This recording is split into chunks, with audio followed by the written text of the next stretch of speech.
Mga marinero, saldigo, reportedly staying in Paris. Sabi dito, ano kaya tinitira niyang Ramil na yan?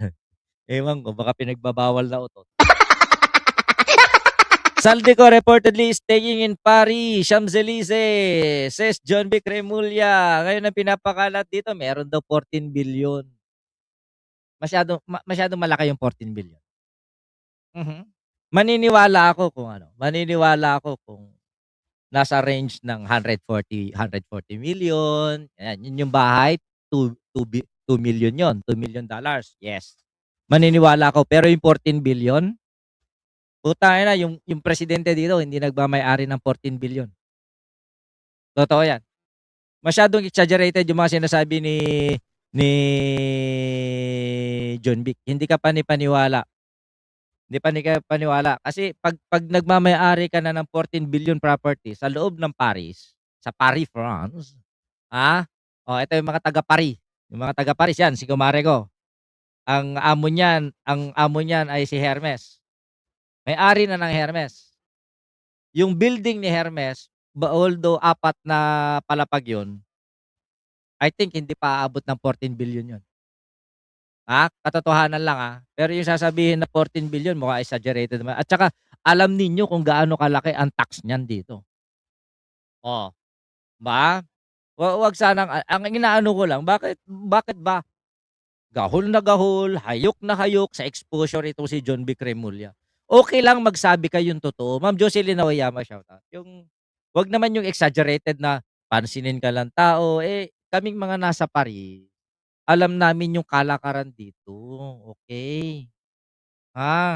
Dapat alisin na yan si John Vic, lari namang kuda sabi lari namang kuda, kuda lang sabi dito ni Gina Guevara. Kaya kung ikaw, lalong-lalo na yung mga nasa Europa, lalong-lalo na yung mga nasa Switzerland na alam ang value ng taxation dito sa Europa, pagtatawanan ka lang. 'Di ba, sira ulo din yan John Vic, baka hindi pa nakarating diyan sa Paris. Yun nga lang dapat alam yung katotohanan lang, okey? Paniniwala ako 140 million, 2 million yun, almost $2 million, €2 million, okey ako dun, payag ako. Mm. Pero yung sasabihin mo na kapag ganyan mga nagtatago, low profile yan. Magpapaka-low profile yan para hindi mapansin. Sa tingin ninyo, 'pag meron siyang 14 billion worth of property, aaprubahan ng asylum yan? No way. No way, no way, no way. Sabi nga ni PBBM, laging sinisingit niyang Sonvic na yan sa usapan 'pag may project, visit. Sabi dito, ibig sabihin nagmamagaling. Oh, hindi naman magaling.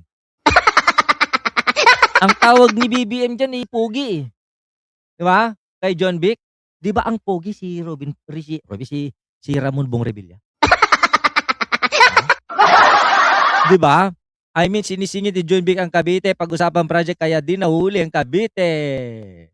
Kaya na-open yung ano 'no, yung Cavite Laguna Expressway 'no, yung CALAX.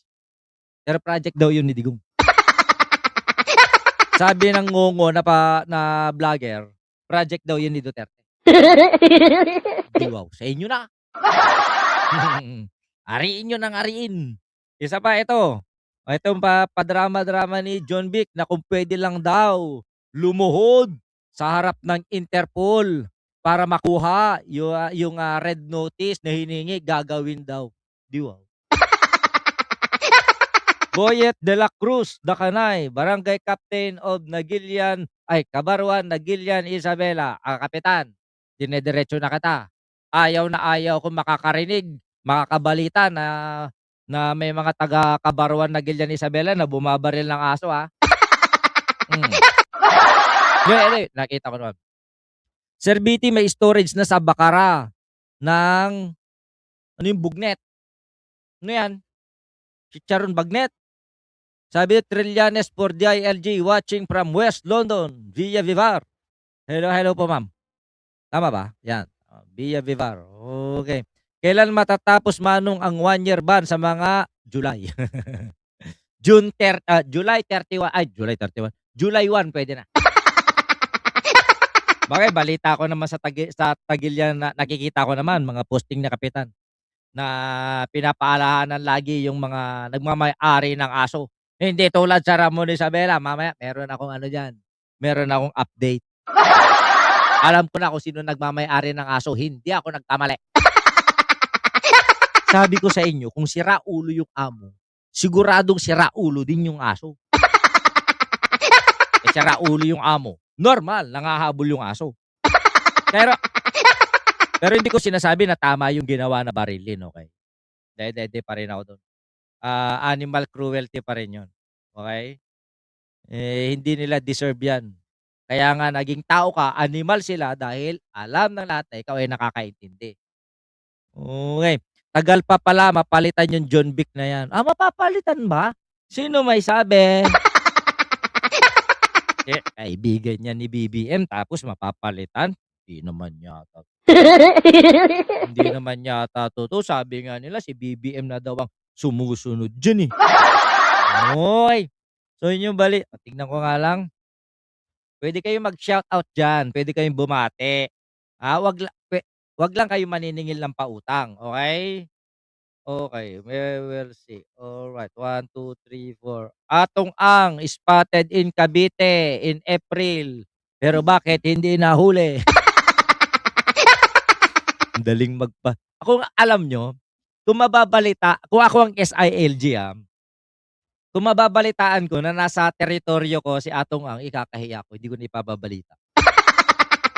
Itatago ko na lang, bakit kamo? Eh, magre-reflect sa'yo, eh, SILG ka, nagpatong ka ng 20 million, tapos nasa paligid mo lang pala, tapos hindi mo kayang hulihin, 'di ba?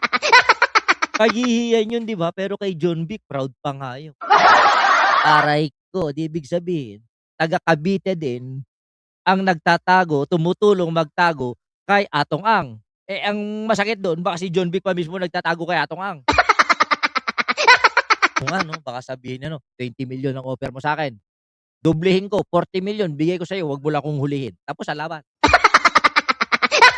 Papalitan 'di ba kalsad bagtik, John Vic sino ipapalit? Malay ko ayoko, kahit na-operan ako. Anong gagawin ko diyan? Huhulihin ko si Atong Ang. 'Pag ako naging SILG ayoko ng huli-huli, patay ang gusto ko.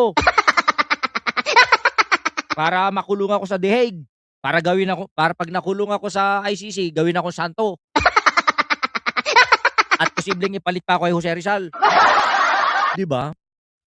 Ayon sa RA 8485, the Animal Welfare Act, bawal manakit ng hayop. Pero yung hayop puwede manakit ng tao. Hindi ako pampante sa batas na 'yan. Malaki ang patong ni Atong Ang, mas malaki ang tong sa dapat huhuli diyan, tama. Eh, kung doblehin na lang ni Atong Ang, "Oh, John Vic bigyan kita ng 1 bilyon, wag mo akong pahuli, magtago ka sa probinsya mo."